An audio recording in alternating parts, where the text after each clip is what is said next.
So you want to buy a camera in 2026 and you came across this camera, the Sony a6400.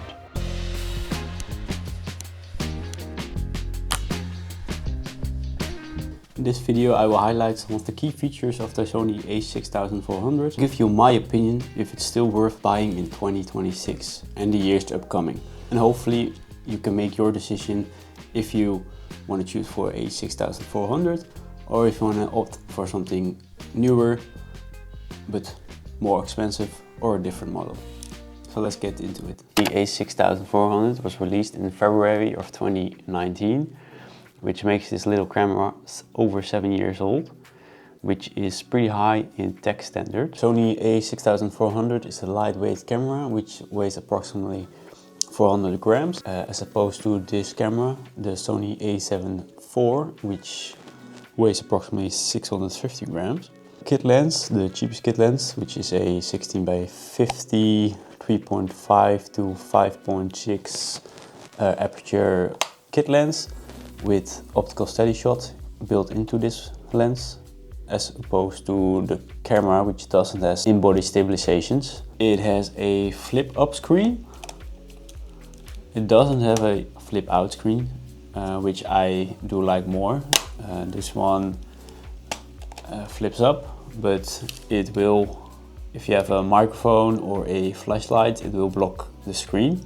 You have to work your way around that with a shoebox adapter, which then places the microphone on the side of the camera or here, or you can buy a cage and then you can also apply a shoebox adapter on the cage. It has a grip handle, but it's much smaller than the full frame grips, as well as the Sony a6700. So if you plan to do some hikes with it and just carry it in your hands, you will feel tired after a while carrying it because it's not as comfortable as I would like. You have workaways around this, buying a cage again, which makes the grip bigger, or just putting on some straps, wristband or a neck strap, which makes it much more convenient, to be honest.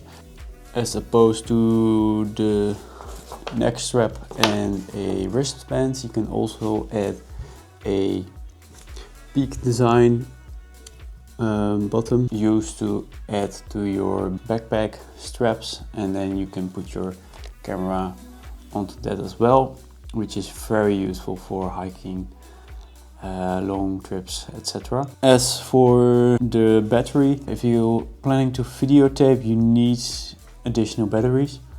For photography, you can spend a couple hours with one battery. So if you're planning to do longer hikes, longer shoots, I think you should invest in some more batteries.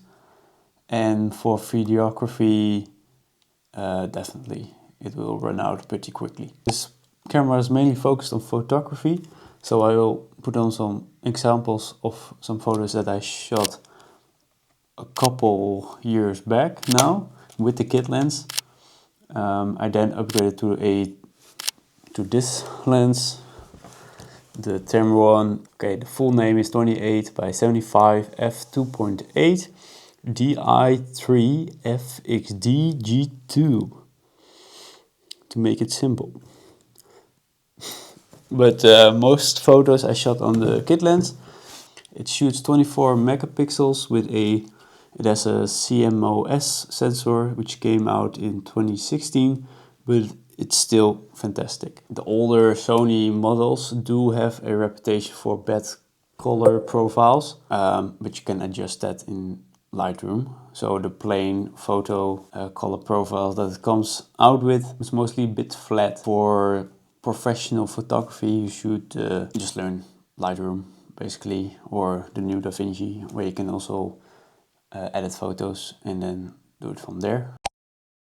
The one thing you should take into account is that this camera does shoot in 4K, but it has 8-bit color, as opposed to the newer 10-bit colors that the most hybrid cameras and full frame cameras use. which is a significant difference. 8-bit has approximately 16 million colors and 10-bit has 10 billion colors. So that's a 1000x color difference, which makes it harder to color grade and get the contrast adjustments that you need for a professional videographer.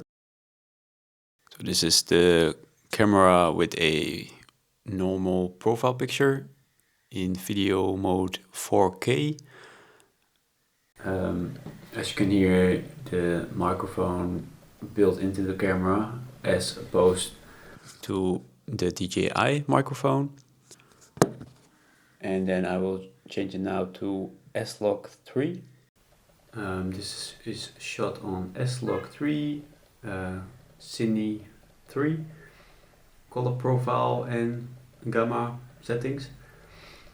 You can hear the built-in microphone from the camera, Sony a6400. It's a color graded video from the Sony a6400, and now I'm going to change it to the color graded a7 IV with the same lens, same settings.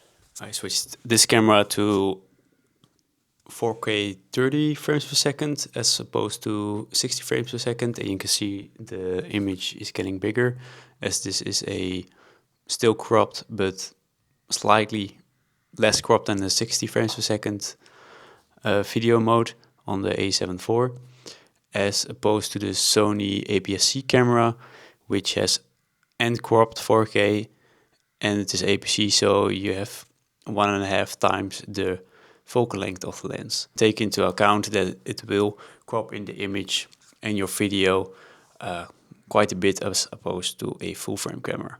And this is the non-graded footage as opposed to the now graded footage. And this is the outside video comparison. I did a quick walk around the lake. This is the Sony a7 IV with a color graded image shooting the Sony a6400. You can see it's quite stabilized. The Sony a6400, however, is the opposite. It's not stabilized at all because it has no in-body stabilization. And you can see the screen shaking, as well the sound that's rattling. It's the connectors from the neck strap onto the camera hitting the camera while walking. This is also a no profile picture shot, so you can see how the colors look outside.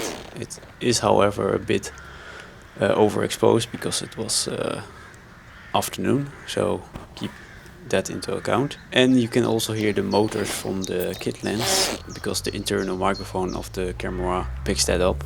So if you want to avoid that, then you should put on an external microphone and then you can avoid the sound. So is the a6400 worth buying in 2026? In my opinion, definitely.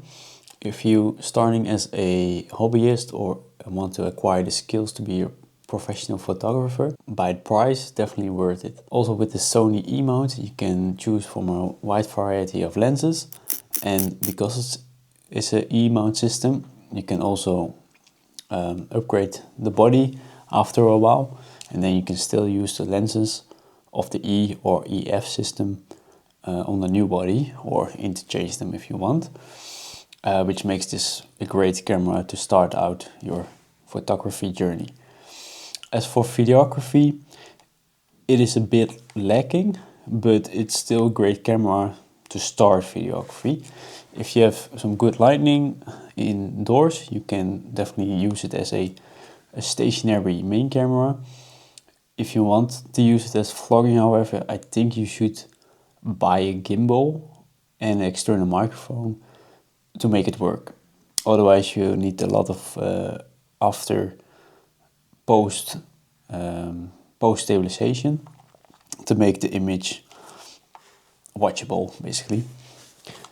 And if you do not want to use a gimbal, or if you just want a body that has in-body stabilization, you should try to look into the a6500 and the a6700 for the APS-C options. But for me, I use this as a B camera, so if I want to have a different angle from the main camera, I just set it up as a B camera, and then I can switch between the two.